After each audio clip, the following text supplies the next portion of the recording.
តបទទី4តម្លៃនៃជីវិតចំពោះរូបខ្ញុំនិងអ្នកមិនថាយើងមានស្ថានភាពជីវិតបែបណាកើតនៅទីកន្លែងណានិងរស់នៅក្នុងប្រទេសណានោះទេជីវិតពួកយើងគឺមានតម្លៃស្មើគ្នាហើយពួកយើងក៏សុទ្ធតែមានជីវិតមួយដូចគ្នាជាការពិតណាស់ដែលថាជីវិតគឺជាអំណោយដ៏អស្ចារ្យតែមួយគត់ដែលគ្មានដាក់លក់នៅលើទីផ្សារហេតុដូច្នេះហើយយើងគ្មានសិទ្ធិនឹងមាក់ងាយជីវិតនរណាម្នាក់ឡើយមនុស្សគ្រប់រូបប្រហែលជាមានការខឹងស្អប់ចំពោះស្ថានភាពជីវិតខ្លួនឯងផ្ទាល់និងអ្នកដទៃនៅខណៈពេលណាមួយដោយព្រោះតែទុក្ខលំបាកដែលបានកើតឡើងឬដោយសារតែយើងបានឃើញនៅទង្វើអាក្រក់ណាមួយដែលពួកគេបានប្រព្រឹត្តក៏ប៉ុន្តែតោងយើងផ្ចង់ចិត្តគិតមួយផ្លែតថាតើហេតុអ្វីបានជាជីវិតយើងនិងគេធ្លាក់ទៅក្នុងស្ថានភាពបែបនោះឬប្រព្រឹត្តធ្វើនៅរឿងទាំងអស់នោះគ្រប់រឿងរ៉ាវទាំងអស់សុទ្ធតែមាននៅដើមហេតុនិងឫសគល់របស់វា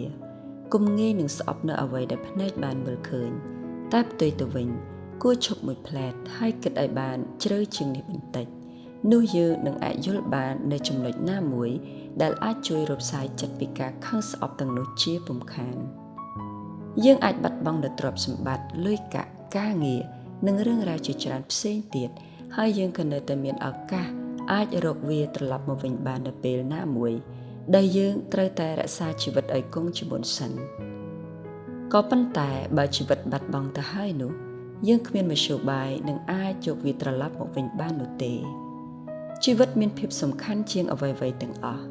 បើជីវិតមានភាពសំខាន់បែបនេះតើយើងគួរដំណើរការជីវិតបែបណាឲ្យស័ក្តិសមនឹងភាពសំខាន់របស់វាមែនហើយការដំណើរការជីវិតរស់នៅលើផែនដីនេះឲ្យបានល្អសមរម្យវាមិនមែនជារឿងងាយស្រួលពេកនោះទេក៏ប៉ុន្តែវាក៏មិនពិបាកពេកនោះដែរប្រសិនណាជាយើងអាចយល់និងស្គាល់ច្បាស់ពីធម្មជាតិនៃជីវិតខ្លួនឯងយើងអាចស្វែងយល់ពីខ្លួនឯងតាមរយៈការសួរនៅសំណួរមួយចំនួនដូចជាតើខ្ញុំរស់ដើម្បីអ្វីតើអ្វីទៅជាបេសកកម្មនៃជីវិតខ្ញុំតើអ្វីទៅជាក្តីស្រមៃរបស់ខ្ញុំហេតុអ្វីបានជាខ្ញុំចង់ធ្វើវាតើខ្ញុំត្រូវការអ្វីឲ្យប្រកបតើពេលនេះខ្ញុំកំពុងតែធ្វើអ្វីត្រូវសួរខ្លួនឯងរួចហើយស្វែងរកចម្លើយសម្រាប់សំណួរទាំងនេះឲ្យឃើញនោះអ្នកនឹងអាចយល់បានថាជីវិតរបស់អ្នកពិតជាមានតម្លៃខ្លាំងប៉ុណ្ណាប្រហែលជាអ្នកនឹងឆ្លើយថាខ្ញុំរស់នៅដើម្បីធ្វើជាគំរូភាពនិងជាជំនួយដល់មនុស្សដែលកំពុងតែលំបាកបេសកកម្មជីវិតខ្ញុំគឺជាដំណើរដែលមិនចេះរីងស្ងួតហើយត្រូវតែដើរនៅលើផ្លូវដែលសុចរិតត្រឹមត្រូវប្រកាន់យកនូវភាពយុត្តិធម៌និងគុណធម៌ជានិច្ចមានរឿងល្អជាច្រើនដែលខ្ញុំអាចធ្វើបានដើម្បីជាប្រយោជន៍ដល់មនុស្សជាតិតាមរយៈចំណេះដឹងជំនាញឬទេពកោសល្យព្រមទាំងភាពប៉ិនប្រសប់ដែលខ្ញុំមានត្រូវរកចម្លើយសម្រាប់សំណួរដែលអ្នកសួរទៅកាន់ខ្លួនឯងឲ្យឃើញពិតណាស់យើងម្នាក់សុទ្ធតែមានពេលវេលា24ម៉ោងក្នុងមួយថ្ងៃស្មើគ្នាហេតុនេះជំនួសឲ្យការរងចាំយូរពេកយើងគួរតែហ៊ានសាកល្បងធ្វើអ្វីម្យ៉ាងដែលយើងយល់ថាវាអាចជួយឲ្យដំណើរការជីវិតកាន់តែមានតម្លៃនិងអាចជាប្រយោជន៍ដល់សង្គមជាតិផងខ្ញុំជឿថា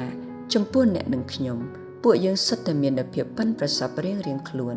ចូលប្រើភាពប៉ិនប្រសប់និងចំណេះដឹងដែលខ្លួនមានធ្វើជាទុនជួយឲ្យជីវិតរស់នៅកាន់តែមានអត្ថន័យ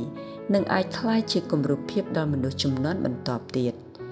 ប្រហែលពួកយើងអាចជាម្នាក់ដែលមានចំណេះជំនាញនិងភាពប៉ិនប្រសប់ខាងគូគំនូរ